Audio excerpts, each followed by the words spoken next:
আমার বিয়ের দিনই আমার শাশুড়ি মারা যায়। এরকম বাজে অভিজ্ঞতা যেন কারো না হয়। প্রতিটা মেয়েরই বিয়ে নিয়ে অনেক স্বপ্ন থাকে। আমার সব স্বপ্ন ছাই হয়ে গেল। আমার বর অনেক ভেঙে পড়ল। ভাগ্যিস মা মারা গেলেন। বিয়ের আগে মারা গেলে হয়তো আমার বিয়েটাই হইতো না। কেউ কেউ বলতেছিল বউ অলক্ষ্মী, ঘরে পা না রাখতে রাখতেই শাশুড়িকে খেলো। আমি আবার ওইসবে কান লাগাইনি। এমনিতেও বিয়ে করার কোনো ইচ্ছা আমার ছিল না, পরিবার থেকে জোর করে দিয়েছিল। আমার ইচ্ছা ছিল বাসর রাতে শ্বশুরবাড়ি থেকে পালিয়ে যাব। হ্যাঁ, একটুও মিথ্যা বলছি না। কোথায় যাব তাও ঠিক করে রেখেছিলাম। আমার কলেজ ফ্রেন্ড সীমার বাসায় যাব।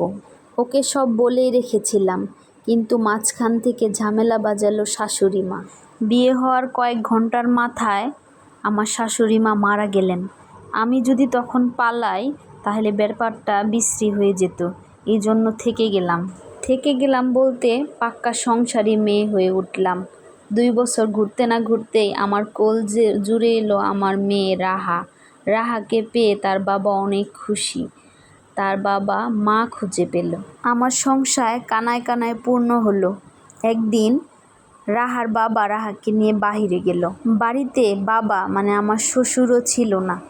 আমি একা ছিলাম। কি যেন খুঁজতে খুঁজতে স্টোর রুমের পুরানো জিনিসপাতি সরাচ্ছিলাম। তখন একটি বক্স দেখতে পেলাম। বক্সের উপরে অনেক ধুলো জমেছিল। মনে হয় অনেক দিন এটিতে কেউ হাত দেয়নি। আমিও এখানে কখনো এই বক্সটি দেখছি বলে মনে হয় না। বক্সটি হাতে নিয়ে মনে হলো ভিতরে কিছু আছে। দেখে কৌতূহল সৃষ্টি হলো দেখার জন্য। আমি খোলার চেষ্টা করলাম। পুরনো জিনিস বলে মনে হয় একটু লাড়াচাড়া দিতেই বক্সটি খুলে গেল। সেখানে দেখতে পেলাম একটা ডায়েরি, একটা লাল রঙের ডায়েরি, সাথে বেশ কিছু কলম। আমার যেন তর সইছে না। দেখার জন্য অনেক কৌতূহল সৃষ্টি হলো। ডায়েরিতে যা দেখতে পেলাম দেখে আমার চোখ কপালে উঠল। আমি বুঝতে পারছি আগামীকাল ওরা আমাকে মেরে ফেলবে।